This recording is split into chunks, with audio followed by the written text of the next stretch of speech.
New court filings show many in the tech industry may in fact know just how addictive their products actually are.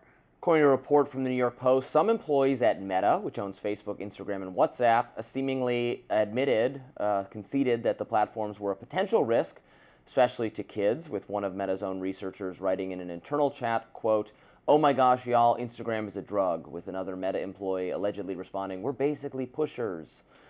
Later in the court filings, when presented with an internal review about how the app was getting kids hooked with dopamine hits, Instagram chief Adam Mosseri reportedly, quote, "freaked out and didn't want to hear it." Those court filings were part of a suit brought by a coalition of U.S. state attorneys general, school districts, and parents, not just against Meta, but also targeting YouTube, TikTok, and also Snapchat. Now, a Meta spokesperson has said they disagree with the allegations in the suit and said that it relies on, quote, cherry-picked quotes and misinformed opinions to present a deliberately misleading picture.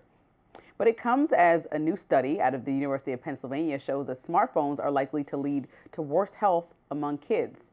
The study finds that kids who owned a smartphone at age 12 are 31% more likely to have depression, 40% more likely to be obese, and 62% more likely to have insufficient sleep every night compared to their peers who didn't have smartphones.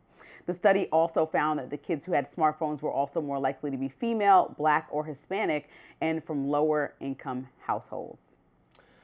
I remain in the very skeptical camp of this, the totally other side of this.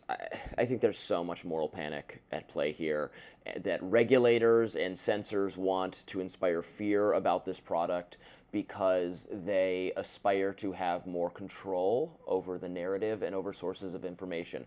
Look, anything done in excess can be unhealthy for you. If kids were glued to their televisions all day, if they were playing, in my day it was Game Boy, if you're playing Game Boy in the middle of class rather than listening to your teacher, well, of course your grades are going to suffer. Of course your mental health is going to suffer if you're just staring at a screen all hours of the day and all night and you're not going to get any sleep. That's true. That doesn't mean the product itself is harmful in the same way that, like, you know, they compare now smartphones to cigarettes. Cigarettes have killed millions of people because it has a carcinogen in it. Has Instagram actually killed anyone? I mean, this is a ridiculous comparison, especially because the upsides of these platforms, YouTube, TikTok, our shows on YouTube, sources of information are on these platforms. It's how young people get information, and it's not constrained by what the government wants. So I remain, look, if you don't want to have them, I agree, they should not be in classrooms, obviously. Who was saying they belong in classrooms? No one was making that argument. Fine, get them out of classrooms. Schools should make that decision. I agree with them. Parents should have ways to, should practice limiting at what age their kids get smartphones and how, you know, ban them from the kitchen table and from bedrooms after 10 p.m. I support that. It doesn't mean the product is the same as cigarettes. It's absurd to pretend otherwise.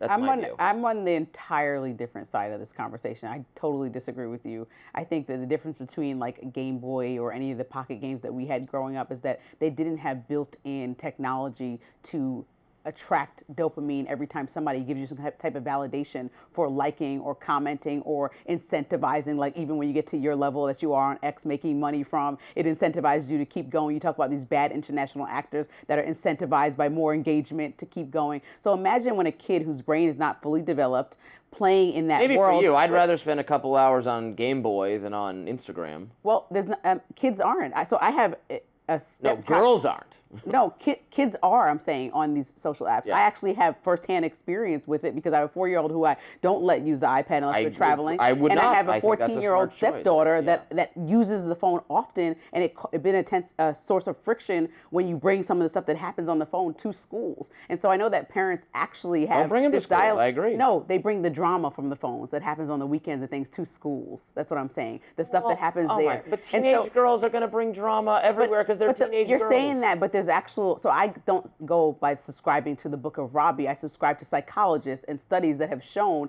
that there are mental health effects for students using smartphones. And so when I read stuff like that, and I'm assuming, I don't want to overspeak, but I'm way more involved in understanding the effects of these things since I'm parenting children, that this is something that should be concerned about. I don't think Then that it's don't give them to your I don't think kids. it's a governmental thing, and I have the autonomy and the access to not give it to my kid all the time. But there are Well, then we're not disagreeing. Then. Right, so we're not disagreeing because I have the access, but when you talk about in this study who was most affected, it says Latino, Black communities, and so a lot of times some more than the norm in society of other communities are disproportionately affected by parents not being accessing the home 24/7. So if their kid gets home at 3, perhaps they're in after-school programs and they're getting a school iPad, or they're using their friend's iPad at school whose parents send them also to the program with a phone. And so now you have all these other things that are affecting how much your kid is using a tablet because you need the help and resources to watch your kid because you're working and don't have the capacity to be as autonomous, let's say, as somebody like me who could say, no, put the thing down. Then this all creates all the socioeconomic divide that makes people... No, it doesn't create the divide. No. There is a divide. There is a divide that exists, and so it creates an even deeper divide from the have and have-nots. And I understand that that's a real thing in our society, and so I don't want to pretend just because I can control my kids that it's not a real issue with Instagram. By yanking the smartphones away from the kids. No, but they're saying... If the kids are neglected, they don't have enough parental time, they don't have enough resources, taking away the smartphone isn't going to help them, it's going to make them worse off. Right, but having apps like Instagram that know that they're addictive and lead to self-worth and self-doubt and things like that for young children that psychologists have reviewed. No. Some self-doubt for some children, even in those the Frances Haugen internal Instagram surveys from several years ago, found a minority of, it was teen girl users, a minority of them had negative psychological outcomes from Instagram. That's not true of all kids. That wasn't true of the majority of kids in that demographic. If it's affecting kids, we're going to talk about COVID in a little while and talk about how it negatively affected a small population of kids. That's still enough to rile you up and to say,